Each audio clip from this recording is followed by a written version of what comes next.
Guess where we are? Boy, do we have a sweet treat for you. Stay tuned to Pelham Living.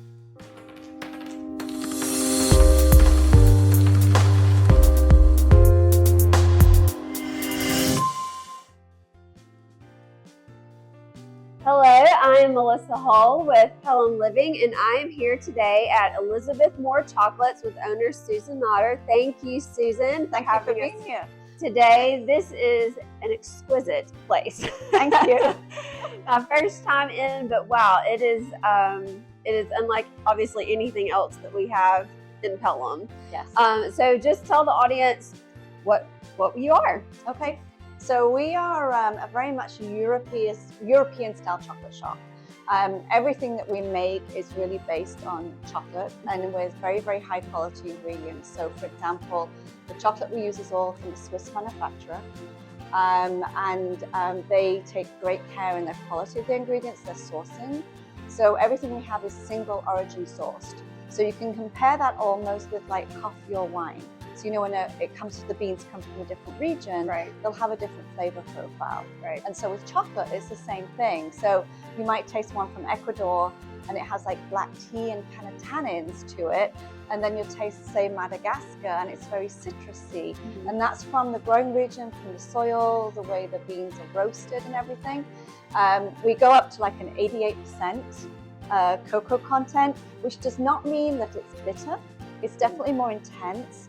But again, like coffee, the beans can be over roasted and burned. Right. So of course, the company I work with takes great care in roasting the beans to the optimal point to create these great flavor profiles. How did you end up in Pelham? So I live in Calera, and when a couple of years, just about say 2.5, 3 years, I started looking around for my own space, and something that was affordable. Yeah. So, and also that was fairly easy to model out because, of course, we have the kitchen here, and we put sinks in and floor. They make you obviously health department. Yeah.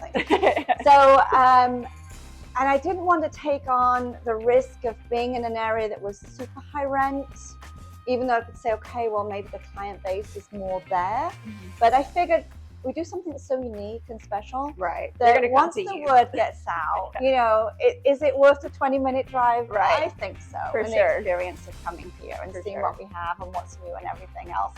Just walking around here, everything, it's like art. Every little piece of chocolate is like art. Your packaging is so neat. It's really is like you're in another country. Yes, I mean, a lot of times I have a lot of customers that have traveled in Europe. Yeah. And they'll come in and they'll recognize certain products. One of them, for example, is like our pâtisserie, which actually translates to fruit paste, but it's a fruit-based jelly that's set with pectin, and it's really tender. So our purees actually come from France. Okay. So we do, and we use that kind of filling like within our bonbons as well. So right now for summer, say I have a strawberry yogurt. Mm-hmm. So there's actually a strawberry jelly in there as part of the filling, and then a yogurt-based ganache in there too. So seasonally we change flavors. Summer is a lot of berries and more refreshing items. As we get into the fall, we can do things like candy apple, mulled wine, maple walnut, that kind of thing. So it changes a lot within our bonbons. Within the bars, I really love to say really pure in their flavor profiles because I think the chocolate is so unique and high quality by itself that I don't want to start adding things to it. Yeah. But when we do the bonbons, because it's like a bonbon is a shell basically that's filled. So one question I get a lot is, what's the difference between a truffle and a bonbon?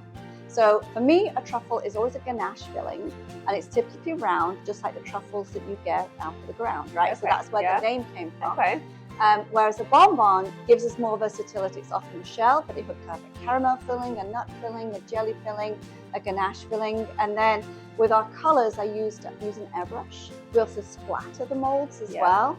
And for splattering, I actually use like a silicone mascara brush to get that little, it's funny that kind of, anything you can do with paint, you kind of do with chocolate. But I airbrush the molds just to reflect a lot of times the colors of the fillings. Mm-hmm.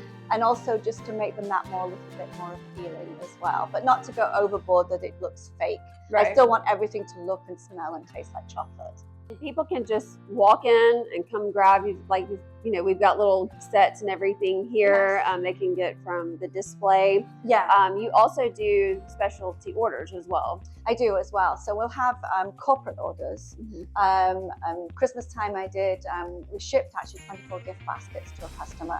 He'd come to a class and then wanted gift baskets to send out to his clientele, and we took care of that for them. Specialty orders from local companies, Regions Bank. I do work with UAB. There's a surgeon there. So every Christmas he wants unique gifts going to his surgeon group internationally. Wow. And so one year we did this box and we did all different origin chocolate bars in it. Last year I did chocolate sleighs.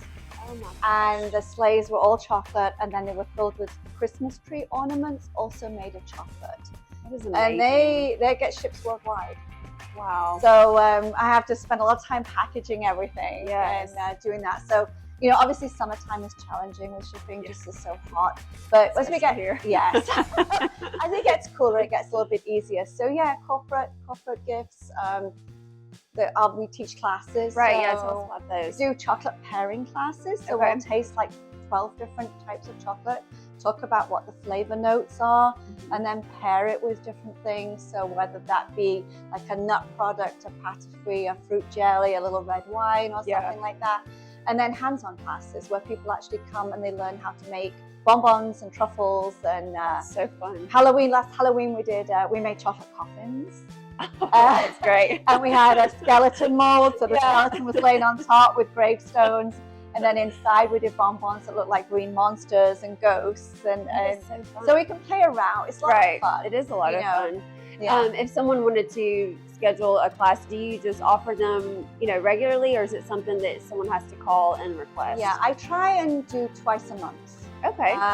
So sometimes it'd be a Friday evening, which is more like the tasting class because it's sometimes like a date night as well.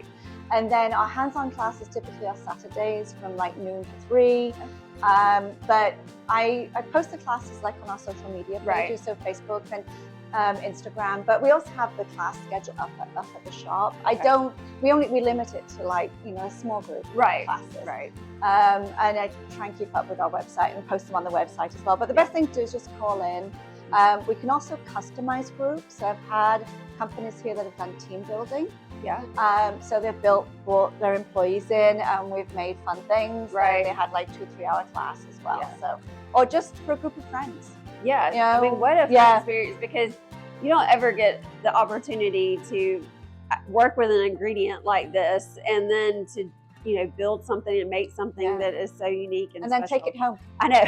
And then eat it and enjoy it. That's right. So it's like, what a wonderful process. Yes. Yeah. That is awesome.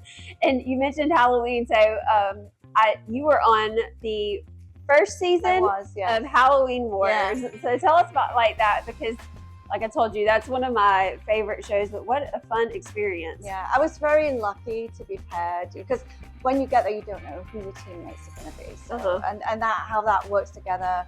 Is it cohesive? Do you get along? Like somebody's going to lead the way. I was very fortunate to be paired with Karen Portaleo. She's out of Atlanta, and she actually studied clay art. So she has an art school background, and she translated that into modeling chocolate and fondant and things like that. So I was very fortunate to be paired up with Karen. Then Sean, he's a carver, so he did all the pumpkin carving and everything else. But they give you themes, you have a mini challenge, and then you have a major challenge. And the first mini challenge we did together, they gave us all like some stuffed animal, and then we had to make, you know, a scary piece that represented it. So we had this chick that was a fluffy chick, it was yellow, and so what we did is kind of cut the pumpkin in half so it looked like a broken eggshell. And then molded the chick, and then the chick had this massive beak and this tongue and these talons and everything else, like it was screeching. And then we used, it was ginger root for the gnarly like feet of it. And then we cast a pool of fluid made out of sugar that looked embryonic fluid that was coming out of it. So this chick was like screeching out the mold. And we were very lucky, you know, we won that mini challenge, so it gives you an advantage. Right. And so our advantage for that one was we had another pastry chef help us, which was great. So he was a French trained pastry chef that came in, and so the challenge I think for that one was Sleeping Beauty. So we did Sleeping Beauty, but the prince never came. So there's a skeleton lying in the bed, and her bony arm is draped over the side, and the pumpkins were all around the outside screaming. And then we did this big bed stand, and Karen airbrushed it so it looked like it was quilted, but we did all these briars and things climbing up it out of sugar. And then there was kids judging. There's always a flavor, a tasting element. Right, yes. So I made these bonbons that look like the center of the flowers, but you as children. So white chocolate, caramel, peanut kind of thing. Right. And so the little kids come through all dressed up, right? And they're obviously very honest. And we were the last ones they judged. And they're like, this is the best ever. Like, yay. You know?